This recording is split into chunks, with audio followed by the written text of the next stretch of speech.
কোনো প্রকার হাঙ্কি পাঙ্কি চলবে না বলে গর্জে ওঠা জামাতও পর্দার আড়ালে বিএনপির সঙ্গে সমঝোতার চেষ্টায় দৌড়ঝাঁপ করছে। দেশের প্রথম সারির গণমাধ্যম দৈনিক যুগান্তরের এক প্রতিবেদন থেকে এমনটাই জানা গেছে।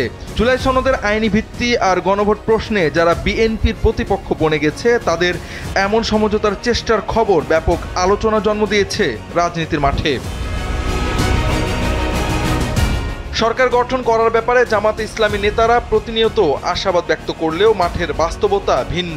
সরকার গঠনের জন্য এককভাবে বিএনপির পাল্লা ভারী হবে, এটি এখন রাজনৈতিক বিশ্লেষকদের পূর্বাভাস।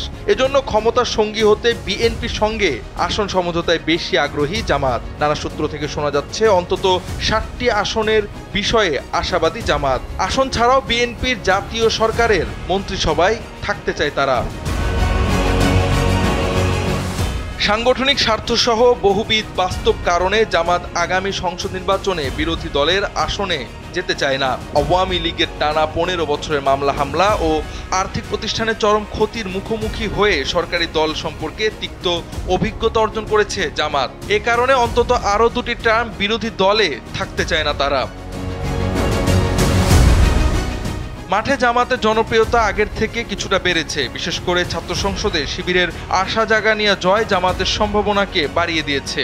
কিন্তু জাতীয় নির্বাচনে বড় সংখ্যক আসন জেতার মতো শক্তি এখনও তাদের তৈরি হয়নি। এ অবস্থায় এককভাবে ভোটে গেলে সংসদে হয়তো আশানুরূপ ফল মিলবে না। তাই কৌশল বদলে বিএনপির সঙ্গে সমঝোতার পথ খুঁজছে দলটি।